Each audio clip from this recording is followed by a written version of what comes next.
አርዕስተ ዜና። ነዳጅ በቁጠባ እንድንጠቀም ጥሪ ቀረበ።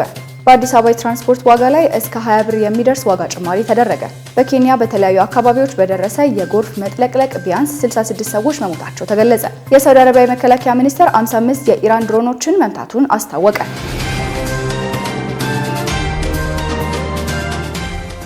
አሰላሙ አለይኩም ወራህመቱላሂ ወበረካቱ። የተወደዳችሁ የነጃሺ ቴሌቪዥን ተመልካቾች እንደምን አላችሁ? ነጃሺ መረጃችን ተጀምሯል። ከመረጃዎቹ ጋር ሀያት ሰኢድ ነኝ። አብራችሁን ቆዩ።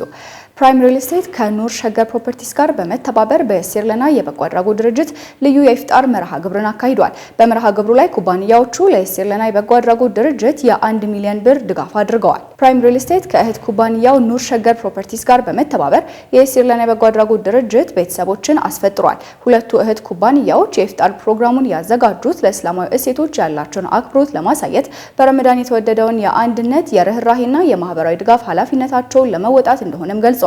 ፕራይም ሪል ስቴት እና ኑር ሸገር ፕሮፐርቲስ በኢፍጣር ፕሮግራሙ ላይ ከሪል ስቴት ግንባታው ባሻገር ማህበራዊ ኃላፊነትን ለመወጣትና በማህበረሰቡ ዘንድ አዎንታዊ ሚና ለመጫወት መሰል ተግባራትን አጠናክረው እንደሚቀጥሉም ገልጸዋል። የሲርለና የበጎ አድራጎት ድርጅት መስራችና ስራ አስኪያጅ ኡስታዝ ኑሩ ቱርኪ ሁለቱን ኩባንያዎች ማህበራዊ ኃላፊነታቸውን ለመወጣትና ለማህበረሰቡ ያላቸውን አጋርነት ለማሳየት ላዘጋጁት የኢፍጣር ፕሮግራም አመስግነዋል። የሲርለና የበጎ አድራጎት ድርጅት ለ800 የቲሞች አልባሳት ማቅረቡንና 646 የሚሆኑት በበጀት እጥረት ማልበስ አለመቻሉን የገለጹት ኡስታዝ ኑሩ ቱርኪ ህዝበ ሙስሊሙ ለቀሩት የቲሞች የአልባሳትና የበዓል ወጪዎች ድጋፍ እንዲያደርግ ጠይቀዋል። የሃይማኖት ተቋማት ለህዝቦች ትስስር መጎልበት ለልማትና ሰላም ያላቸውን አዎንታዊ ሚና አጠናክረው ሊቀጥሉ ይገባል ተባለ። የሃይማኖት ተቋማት ብሔራዊ ጥቅምን ለማስጠበቅ ለህዝቦች ትስስር መጎልበት ለልማትና ሰላም ያላቸውን አዎንታዊ ሚና አጠናክረው ሊቀጥሉ እንደሚገባ ከንቲባ አዳነች አቤቤ ገልጸዋል። በመድረኩ የመደመር መንግስት ለኢትዮጵያ እስልምና ያለው ምልከታ ላይ ያተኮረ የውይይት ሰነድ ቀርቦ ውይይት ተደርጎበታል። የመድረኩ ተሳታፊዎች መንግስት የህዝበ ሙስሊሙን ጥያቄ እየፈታ እንደሚገኝ ጠቁመው በአሁኑ ወቅት ለትውልዱ እየተከናወኑ ያሉ ተግባራት ላይ እያከናወነ ያለውን ስራ አጠናክሮ መቀጠል እንዳለበትም ገልጿል። ለሀገር ሰላምና እድገት በጋራ በመቆም የሚጠበቅባቸውን ሚና እንደሚወጡም ገልጸው ለዘላቂ ሰላም ያላቸውን አስተዋጽኦ አጠናክረው እንደሚቀጥሉም አረጋግጠዋል። የአዲስ አበባ ከተማ አስተዳደር ከንቲባ አዳነች አቤቤ ህዝበ ሙስሊሙ ለሀገረ መንግስት ግንባታ ወሳኝ ሚና እንደነበረውና አሁንም ይህንን እያደረገ ነው ብለዋል። ቅርስና ታሪኮችን እንዲሁም ትውፊትና እሴቶችን በማቆየት የኢትዮጵያ ሙስሊሞች ትልቅ አስተዋጽኦ ማበርከታቸውን ተናግረው አሁንም አዳዲስ እሴቶችን በመጨመር ማጉላት እንደሚገባ አስገንዝበዋል። ከሌሎች እምነቶች ጋርም በማልማትና በተለያዩ ስራዎች ላይ በጋራ መስራት እንዳለባቸው ገልጸው ትብብርን ይበልጥ ማጉልበት እንደሚገባም ተናግረዋል። ነዳጅ በቁጠባ እንድንጠቀም ጥሪ ቀረበ።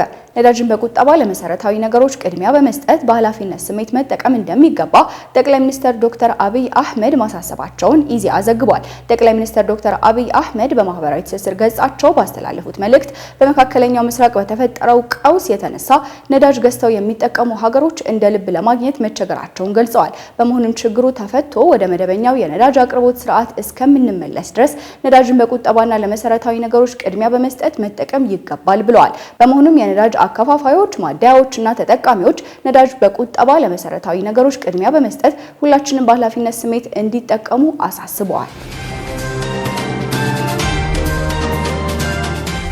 በአዲስ አበባ የትራንስፖርት ዋጋ ላይ እስከ 20 ብር የሚደርስ ዋጋ ጭማሪ ተደረገ። በወቅታዊ የነዳጅ ምርቶች የችርቻሮ መሸጫ ዋጋ ላይ የተደረገውን የዋጋ ማስተካከያ ተከትሎ የትራንስፖርት ታሪፍ ላይ እስከ 20 ብር የሚደርስ ጭማሪ ማድረጉን የአዲስ አበባ ከተማ ትራንስፖርት ቢሮ አስታውቋል። በአዲሱ ተመን ከፍተኛ ጭማሪ የተደረገው የከተማ አውቶቡስ ዋጋ ላይ ሲሆን ከፍተኛው የባስ ታሪፍ ከ50 ወደ 70 ብር ከፍ ብሏል ተብሏል። ትናንት ይፋ በተደረገው ጭማሪ የከተማ አውቶቡስ አገልግሎትን ጨምሮ በሚኒባስ፣ በሚዲባስ እና የነዳጅ ትራንስፖርት አገልግሎት የሚሰጡ ተሽከርካሪዎችን የሚመለከት ነውም ተብሏል። ከዛሬ ጀምሮ ተፈጻሚ በሚሆነው አዲሱ የሚኒባስ ትራንስፖርት ዋጋ ከዚህ በፊት ከነበረው ታሪፍ ላይ እስከ 10 ብር እንዲጨምር ተወስኗል። የሀይገርና ቅጥቅጥ የትራንስፖርት አገልግሎት ላይም በተመሳሳይ ሁኔታ ቀድሞ ከነበረው ዋጋ ላይ ከ5 እስከ 10 ብር የሚደርስ ጭማሪ ተደርጓል። መረጃውን ያገኘነው ከቢቢሲ አማርኛና ሌሎች የሀገር ውስጥ ሚዲያዎች ነው። የተደራሽ ተመልካቾቻችን የተከታተላችሁ የምትገኙት ነጃሺ መረጃችን ነው። ከሀገር ውጭ ወደ አጠናቀርናቸው መረጃዎች ተሻገርን። በኬንያ በተለያዩ አካባቢዎች በደረሰ የጎርፍ መጥለቅለቅ ቢያንስ 66 ሰዎች መሞታቸው ተገለጸ። የሀገሪቱ ፖሊስ እንዳስታወቀው ሰሞኑን ባጋጠመው የጎርፍ መጥለቅለቅ ተጨማሪ 4 ሰዎች የሞቱ ሲሆን በአጠቃላይ ባለፈው ሳምንት የሞቱ ሰዎች ቁጥር 66 መድረሱን ገልጿል። በመዲናዋ ናይሮቢ ከፍተኛ ዝናብ የጣለ ቢሆንም በሰዎች ላይ ተጨማሪ ጉዳት አላደረሰም ተብሏል። በመዲናዋ በሚኒባስ ሲጓዙ የነበሩ 11 ሰዎች በጎርፍ ተውጠው በአደጋ ጊዜ ሰራተኞች ህይወታቸው ማትረፍ ችሏል ተብሏል። በሌላ በኩል ቤታቸው በጎርፍ ሲወሰድ አብረው የተወሰዱ 2 ህጻናትም እንዲሁ በህይወት ማትረፍ መቻሉን የኬንያ ቀይ መስቀል አስታውቋል። በኬንያ እየጣለ ያለውን ከፍተኛ ዝናብ ተከትሎ ወንዞች በመሙላታቸው ጎርፍ መንገዶችን ሲዘጋ በኃይል አቅርቦትና በቤቶች ላይም ጉዳት አድርሷል። በአንዳንድ ዋና ዋና መንገዶች የሚገኙ ድልድዮች በጎርፍ በመወሰዳቸው ምክንያት ተዘግተዋል። በጎርፍ የተጥለቀለቁ ትምህርት ቤቶች መኖራቸውም ነው የተነገረው። የኬንያ የአገር ውስጥ ሚኒስቴር በቀጣዮቹ ቀናትም ከፍተኛ ዝናብ እንደሚኖር አስታውቆ የጎርፍ አደጋውን በዚያው ልክ ሊከሰት እንደሚችል አስጠንቅቋል። ዘገባው የቢቢሲ ነው። የተመድ ዋና ጸሐፊ በሙስሊሞች ላይ የተዛባ አመለካከት ያላቸውን ዓለም አቀፍ ተቋማት አስጠነቀቁ። የተባበሩት መንግስታት ድርጅት ዋና ጸሐፊ አንቶኒዮ ጉተሬስ ዓለም አቀፍ እስላማዊ ጥላቻን በሚያራግቡና ተቋማዊ አድሎን በሚፈጽሙ ተቋማት ላይ ጠንከር ያለ ማስጠንቀቂያ ሰጥተዋል። በዓለም አቀፍ ደረጃ የተከበረውን ዓለም አቀፍ እስላማዊ ጥላቻ መከላከል ቀን አስመልክተው ንግግር ያደረጉት አንቶኒዮ ጉተሬስ በዓለም ዙሪያ ያሉ ሙስሊሞች ብዙውን ጊዜ ተቋማዊ አድሎን፣ ማህበራዊና ኢኮኖሚያዊ መገለልን፣ የተዛባ የኢሚግሬሽን ፖሊሲዎችንና ያልተገባ ክትትልና መግለጫዎችን ይጋፈጣሉ ብለዋል። በተጨማሪም ዋና ጸሐፊው በዓለም አቀፉ ማህበረሰብ ዘንድ የሰው ልጅ እኩልነት እንዲጠበቅና የሰብአዊ መብቶች እንዲከበሩ ጥሪ አቅርበዋል። ጉተሬስ የሰው ልጅ በሚከተለው እምነት ሳይለያይ መብቶቹ እንዲከበሩለት ጥሪ አቅርበዋል። የተባበሩት መንግስታት ድርጅት ዋና ጸሐፊ አንቶኒዮ ጉተሬስ በሙስሊሞች ላይ እየተፈጸመ ያለው አሳሳቢ አዝማሚያ በጸረ እስላማዊ ንግግሮችና የጥላቻ መልእክቶች ሳቢያ ወደ ግጭት ሊያመራ ስለሚችል በአስቸኳይ መቆም አለበትም ብለዋል። የሳውዲ አረቢያ መከላከያ ሚኒስቴር 55 የኢራን ድሮኖችን መምታቱን አስታወቀ። የሳውዲ አረቢያ መከላከያ ሚኒስቴር ዛሬ በምስራቃዊ ክልል 55 የኢራን ድሮኖችን መምታቱን አስታውቋል። በተመሳሳይ ሚኒስትሩ ትላንት እሁድ እንዳስታወቀው ዋና ከተማዋ ሪያድና ምስራቃዊ ክልል እያመሩ የነበሩ 10 ቦምብ የታጠቁ የኢራን ድሮኖችን መምታቱን አስታውቋል። ሚኒስትሩ የሳውዲ አየር ኃይል ድሮኖቹ በተሳካ ሁኔታ ማክሸፉን ነው የገለጸው። የሳውዲ መከላከያ ሚኒስቴር ድሮኖቹ በሪያድና ምስራቃዊ አካባቢ ያሉ ቁልፍ ተቋማትን ኢላማ አድርገው ነበር ብሏል። የመንግስት የአየር መከላከያ ስርዓቶች ድሮኖችን ጥቃት ከማድረሳቸው በፊት ማክሸፍ መቻላቸውን ነው የገለጸው። በተያያዘም አሜሪካ የኢራንን ድሮን አስመስላ በመስራት በአረብ ሀገራት ላይ የድሮን ጥቃት እየፈጸመች መሆኑን አባስ አራግቺ አጋልጠዋል። የኢራን የውጭ ጉዳይ ሚኒስትር አባስ አራግቺ ከፋርስ የዜና ወኪል ጋር ባደረጉት ቆይታ አሜሪካ ከኢራን ድሮኖች ውስጥ አንዱን አስመስላ በመስራት በአረብ ሀገራት ላይ የድሮን ጥቃት እየፈጸመች መሆኗን አጋልጠዋል። አራግቺ አሜሪካ የአረብ ሀገራትን ወደ ጦርነቱ ለማስገባትና ቀጠናዊ ጠላትነትን ለመፍጠር አጥብቃ እየሰራች ነው ብለዋል። የአፍጋኒስታን እስላማዊ ኤምሬት መሪ በኢድ መልእክታቸው ሙስሊሞች አንድነታቸውን እንዲጠብቁ ጠየቁ። የአፍጋኒስታን እስላማዊ ኤምሬት መሪ ሂባቱላህ አሁንዳዝዳ በኢድ አልፈጥር መልእክታቸው የዓለም ሙስሊሞች በአንድነት እንዲጠናከርና በእስላማዊ መርሆች ላይ የተመሰረተ አዎንታዊ ግንኙነት እንዲኖር ጠይቀዋል። ከፍተኛ መሪው በኤክስ ገጻቸው ባጋሩት መልእክት የአፍጋኒስታን ሕዝብ ለእስላማዊ አንድነት ምሳሌ መሆን እንዳለበት በመግለጽ አሳስበዋል። ሂባቱላህ አሁንዳዝዳ የሙስሊሞች ክብር፣ ስኬትና ልዕልና የሚረጋገጠው በሙስሊሞች አንድነት ወንድማማችነት ሃይማኖታዊ መርህና ጥረት ነው ብለዋል። አክለው ሙስሊሞች ከክልላዊነት ከቋንቋና ዘር አስተሳሰብ ወጥተው እስላማዊ አንድነታቸውን መጠበቅ አለባቸው ብለዋል።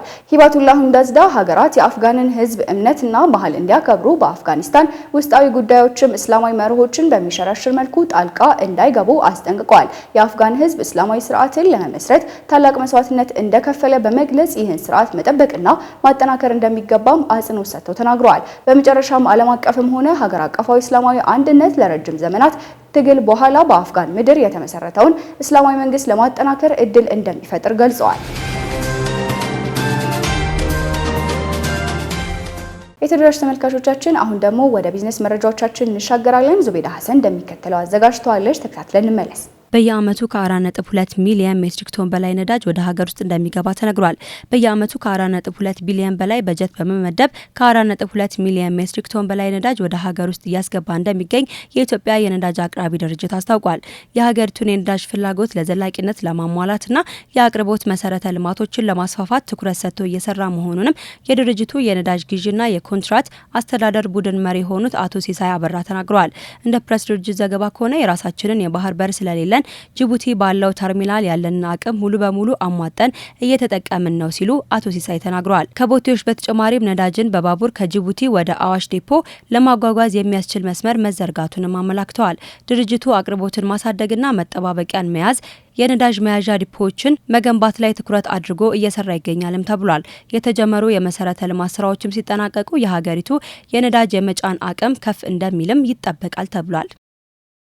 ነጋድራስ የኢድ ኤክስፖና ባዛር በቤተል ተከፍቷል። በዳራ ሚዲያና ኢቨንትስ አዘጋጅነት የተዘጋጀው ነጋድራስ ኢድ ኤክስፖና ባዛር በቤተል እሳት አደጋ ቅጥር ግቢ ውስጥ ተመርቆ ተከፍቷል ተብሏል። የኢድ መዳረሻ ቀናትን ምክንያት በማድረግ የተከፈተው ነጋድራስ ኢድ ኤክስፖ እስከ ምሽት 5 ሰዓት ድረስ ለሸማቾች ክፍት ሆኖ ይቆያልም ተብሏል። በዚህ በአይነቱ ለየት ያለ ባዛር ላይ ነጃሽ ቲቪ ተገኝቶ ዘግቧል። ተመልካቾቻችን ዳራ ኢቨንት ያዘጋጀው ነጋድራስ ባዛር ተከፍቷል። እንግዲህ ነጃሽ ቲቪን በቦታው ተገኝቶ ቃኘት የሚያደርግላችሁ ይሆናል። ከአዘጋጁ ጋር ጠር ያለ ቆይታ እናደርጋለን። አብራችሁን ቆዩ። ባዛሩ በአይነቱ ምን ነገር ይዟል? ለየት ያለ ነው እየተባለ ነውና ምን አለው የሚለውን አስረዳለሁ።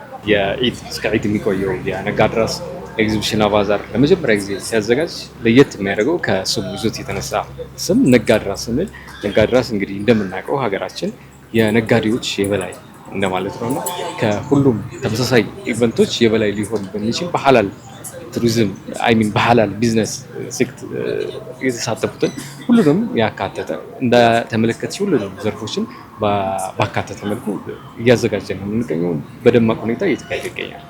ለየት ያለ ነው ተብሏልና እንደውም ብዙዎች መነጋገሪያ ያደረጉት ነገር ምንድነው በአይነቱ ለየት ያለ የሚሆንበት ፓርት ለሙስሊሙ በተለይ ደግሞ ከኢፍጣር በኋላ እስከ ተራዊም በኋላ ባለ ሰዓት ላይ ነውና እሱን ነገር ትንሽ ገልጽ። አዎ ከተራዊ በኋላ እስከ 5 ሰዓት የኢፍጣር ዝግጅቶች ይኖሩናል። ሁሉም የሱቆች ሻጮች እዚህ ሞቅ ባለ ሁኔታ እዚህ ላይ ይቆያሉ። ከዛ በዘለለ ደግሞ ነፃ የጤና ምርመራም ይደረግበታል። ከተለያዩ የባንክ የፋይናንሻል ኢንስቲትዩሽኖችን ኔትወርኪንግ ቢፈርዱበት ኦፖርቹኒቲ አጋጣሚ ያመቻቸ ባዛር ነውና በዛ ምክንያት ለየት ይላል። እስከ ምን ያህል ጊዜ ይቆያል ባዛሩ? ከመጋቢት 3 እስከ ዒድ ነው ያለው። እስከ ዒድ ዋዜማ ድረስ ኢንሻአላህ ይቆያል። ከጠዋት 2 ሰዓት ጀምሮ እስከ ማታ 5 ሰዓት ድረስ ትሰራላችሁ? እስከ ዒድ ድረስ ይቆያል። የዒድ ዋዜማ ድረስ ይቆያል። ስለነበረን ቆይታ ከልብ አድርገን እናመሰግናለን። እኔም ቦታው ላይ ተገኝታችሁ ተሰጣችሁት የሚዲያ ከቨሬጅ ላመሰግናችሁ ፈልጋለሁ። አመሰግናለሁ። በመጨረሻም ወደ ዕለቱ ታሪክ ለትውስታ ጥንቅራችን እናልፋለን። ዙቤዳ ሀሰን አዘጋጅተዋለች። ተከታትለን እንመለስ። ወቅቱ በ9ኛው ዓመተ ሂጅራ በረመዳን 28ኛው ቀን ላይ ነው። ጧኢፎች እስልምናን የተቀበሉበት ዕለት። በዛሬው ታሪክ ለትውስታ መሰናዷችን ይህንኑ ታሪካዊ ክስተት ላነሳው ወድጃለሁ። ጧኢፎች ከበርካታ ዓመታት የእስልምናና የረሱል ሰለላሁ ዐለይሂ ወሰለም ጥላቻ በኋላ በ9ኛው ዓመተ ሂጅራ በረመዳን ወር ውስጥ እስልምናን ተቀበሉ። ጧኢፎች ከሙስሊሞች ጋር በገጠሙት ጦርነት ከተሸነፉ በኋላ በርካታ ነገሮች መለወጣቸውም ይነገራል። በዚህም ከተፈጠረው የፖለቲካና መንፈሳዊ ለውጥ ሳቢያ ለድርድር ልዑካቸውን ወደ መዲና ልከዋል። በድርድራቸውም በእነሱ ዘንድ ከፍተኛ ቦታ ይሰጠው የነበረውን አላት የተሰኘ ጣዖት እንዳይፈርስ ጠየቁ። ነገር ግን ነብዩ መሐመድ ሰለላሁ ዐለይሂ ወሰለም በዚህ ሊስማሙ እንደማይችሉና አንድ አላህን ብቻ መቀበል እንዳለባቸው ይነግሯቸዋል። ሌላኛው የድርድር ነጥባቸው ላይ እንደ ጸሎትና ጣዖታት ማጥፋት ካሉ የተወሰኑ ግዴታዎች ነፃ እንዲሆኑ ጠይቀውም ነበር። ረሱልም በጣይፎች ላይ ጫናና ድንጋጤ እንዳይደርስ በሚል ጣዖታቸውን ለማፍረስ የሽግግር ጊዜ ፈቅደውላቸውም ነበር። ብዙም ሳይቆይ ግን ጣይፎች በገዛ እጃቸው ጣዖታቸውን አፈራረሷቸው። በረሱላችን ጥበብና ጽናት ልኡካኑ በመጨረሻም እስልምና ሊቀበሉ ቻሉ። ከነሱ መካከልም ኡስማን ኢብን አቢ አልአስ ስለ ሃይማኖት ለመማር አስደናቂ ጉጉት አሳይተውና በኋላ ላይም ለህዝባቸው ኢማም ሆነው ሊሾሙም ችለዋል። ልኡካኑ ወደ ጣይፍ ከተመለሱ በኋላ ለጣይፍ ነገዶች አልአትስ የተሰኘው ጣዖታቸውን አፍርሰው ለእስልምና ያላቸውን ሙሉ በሙሉ መገዛትን አመላክተዋቸው ነበር። ይህም ድርጊት በክልል ውስጥ ያለውን የጣዖት አምልኮ ማብቃት የሚያሳይ ሲሆን የሙስሊም ማህበረሰብ አንድነትን የበለጠ ሊያጠናክርም ችሏል። ይህም ክስተት ነቢዩ መሐመድ ሰለላሁ ዐለይሂ ወሰለም በጣም ጽኑ ተቃዋሚዎቻቸውን እንኳን ወደ እስልምና የመምራት ችሎታቸውን የሚያሳይ ድርጊት ሆኗል። አንድነትን በማጎልበትና በአረብ ባህረ ገብ መሬት ላይ የእስልምና እምነትን ማጠናከር የቻለ ታሪካዊ ክስተት ሆኖም እስካሁን ይወሳል። የተወደዳችሁ ተመልካቾቻችን ለሰዓት ያጠናቀርናቸው መረጃዎች የተከታተላችኋቸውን ይመስሉ ነበር። መረጃዎችን ያደረስኳችሁ እኔ ሀያት ሰኢድ ነበርኩኝ። ሰላም አለይኩም ወራህመቱላሂ ወበረካቱ።